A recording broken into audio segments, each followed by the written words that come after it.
No, this isn't a video about medical weed.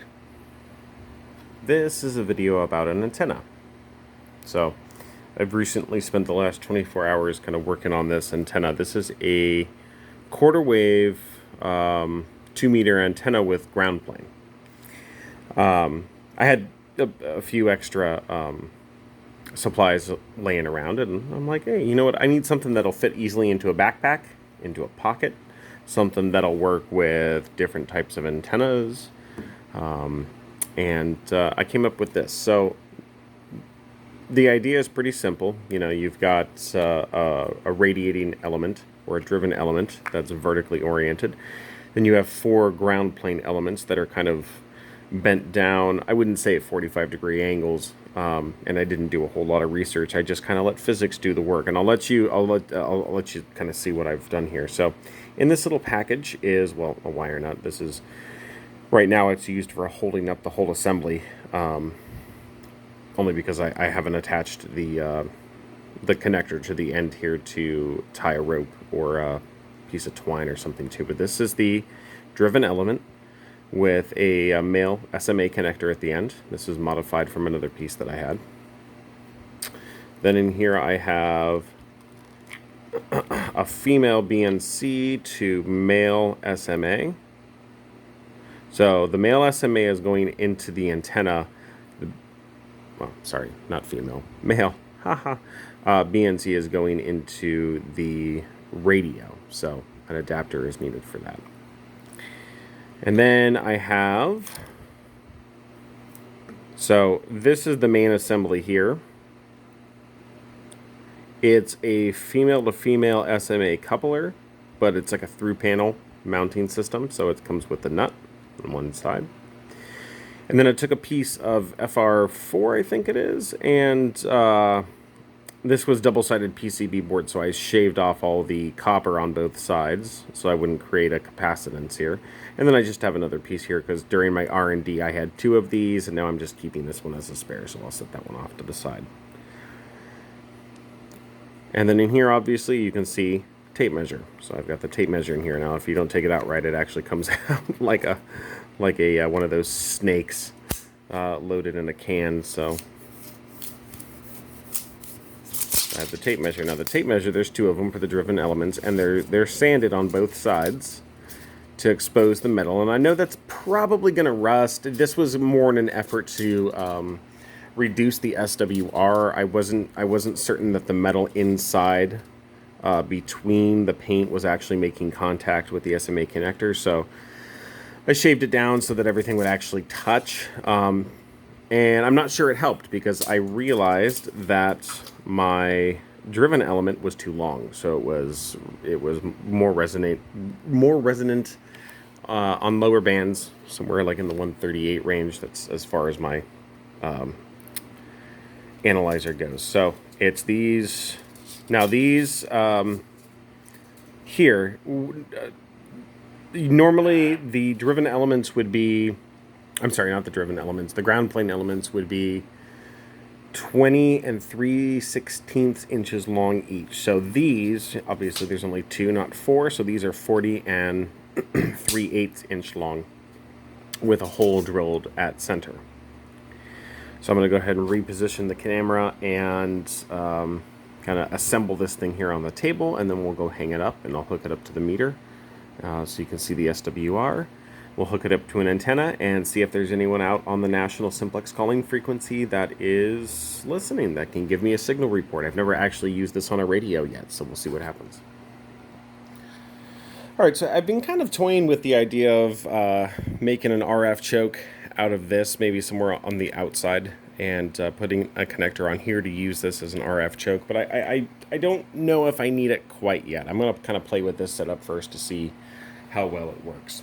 So first, take these 2 pieces. Now the hole is centered. I don't know if you can see that in the video.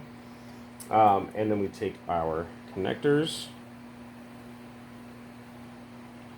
take off the split ring and the nut, take off the special piece. Now, these are going to end up hanging down this way, and I want this to be my antenna connector. So what I'm going to end up doing is putting it through the top here.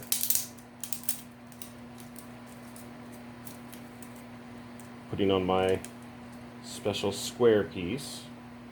Putting on the split ring. I have very little light here, so it's a little hard to see. And then putting on my nut. So this assembles the ground plane.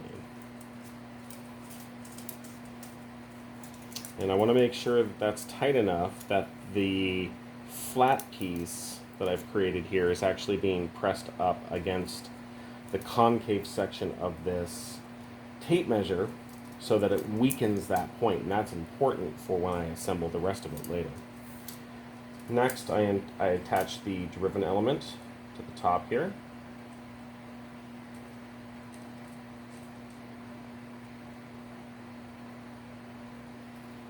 And lastly, I connect the wire that's going to the radio. Now let's hopefully I don't get this tangled up here. Make sure I pay attention to what's going on. Alright. Because it has to wind up kind of small. Now, this is just a fun little mention. This particular wire here is actually probably 40 years old. My grandfather was a ham radio operator. I did not know him. He died when I was about 4 months old. But apparently he was well known at the time when he was a teenager for building the smallest transceiver on the head of a radio, Pete Melanson. Anyway, this was off of a radio or a J-pole antenna, a ladder line J-pole 2-meter antenna that he had tried to build. Soldering wasn't too good on that one. But anyway, I'm utilizing this wire for that purpose, for this antenna. And now the antenna's done. So all you have to do now, well, I'll wait till I'm going to go hang this up and I'll show you what happens next. Alright, so the rest of the setup is pretty simple. Normally you would end up putting like a wire nut on the end of this, or like an O-ring, not an O-ring, but like an O connector, not a spade connector, but like some kind of round connector to tie a rope to. I'm just using a clothespin here, so we'll go ahead and tie this up, attach it to the wire, bring it up into view. Now, the last thing we've got to do is actually make the ground plane, and all we have to do is separate the two ground plane elements so that they are 90 degrees from each other. And now that flat piece, what it does is it weakens that point in the middle, and it allows these to hang at a fairly natural angle. I'm not going to say it's perfect. And then we'll bring it up.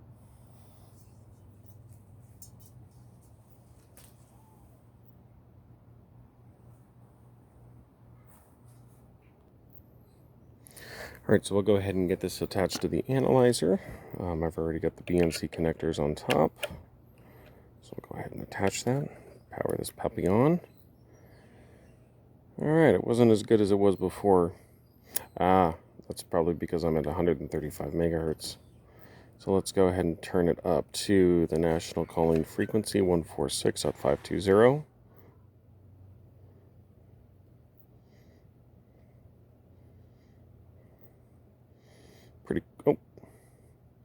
Pretty close. Looks like we're at 1.3. We're at 50 ohms. Impedance of 7.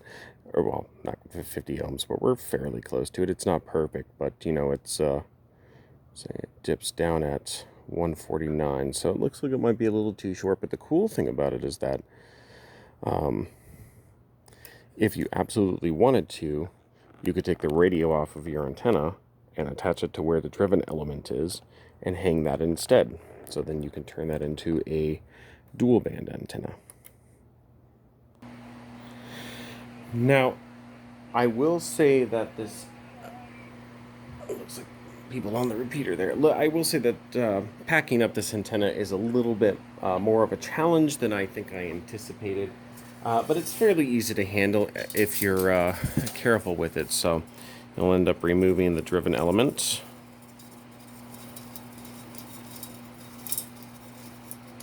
Oh, looks like that I was on screen. The the connector to the radio instead. All right, so then I'm going to hold that and now remove the driven element. And then go ahead and fold these two together. Undo the nuts.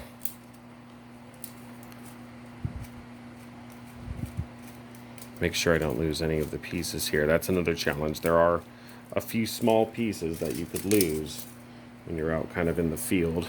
So this goes on the bottom, then you get your split ring, and you get your nuts. All right, so now the antenna is disassembled. So the first thing that you have to do is you have to figure out, okay, I've got to roll this up. So it's not too hard if you just make sure to keep this end inside the ring. Otherwise it springs out and then, you know, it could get dangerous. I will mention that at the ends of these tape measure cuts, I rounded off the edges so they wouldn't be sharp, wouldn't cut me. All right, so this is obviously too big to fit in there. That's not going to fit. So what I end up doing is I just kind of hold the center, and you can make that a little bit smaller and then rewind it. So like I said, packing it up is not the most desirable, but you know what? I think the fact that I'm able to build this antenna and fit it into a pill bottle, well, not a pill bottle, I guess it's for medical necessities, which I have necessities for a lot. But, you know, anyway, you get it rolled up so that I can fit in there. Make sure that you kind of hold it together so it doesn't spring, and then when you let go, it'll spring shut or spring open and kind of fill the inside. Then you throw in your pieces, your little wire nuts and stuff. Okay, then first is the longer wire. So you have to, I found that winding it around 2 fingers is the best. So I wind it around and I kind of coil it up rather than wrapping it around itself yet. You don't want to wrap it up because that'll increase the outer diameter. And then I'll go back on itself. Now I do one so that these 2 connectors are ending up on the same side. And that's important because what I'm going to end up doing is taking this off my finger, making sure it's nice, still nice and tight. I'm going to fit it in this pill bottle. These connectors are going to go down into the center. And this is so I can kind of prevent pinching of all of the pieces. They can kind of curve naturally into it. Okay, it's nice in there. Now let's get the antenna in. Antenna, the same thing. I'm wrapping around 2 fingers and coiling it till I get the end, leaving this free hang. Put this back in, pop that down the center, wrap that in naturally, pop the top back on, pop that back in my backpack, and continue on for whatever a hike I'm on for the day. So what is really interesting, and I didn't intend this effect, was that you can use the wire antenna that's in here, or you can detach the SMA connector on your radio. This is more for Baofengs. Now I didn't build this for Baofengs because the antennas have a female SMA and the radios have the male SMA, so you would actually need an adapter to go from female to male to attach this antenna to this radio. But once you do, you'll have a pretty good antenna without having the wire. Now, that being said, the wire doesn't really take up that much room, so there's no reason not to have it. But yeah, so 2 meter quarter wave antenna with ground plane, kind of made out of a few pieces that I found in the garage, and it seems to work exceptionally well. I will add on to this video later contacts that I make with it because I completely forgot to do that. So I will set it up again and make some contacts. So, you know, there are some shits and giggles.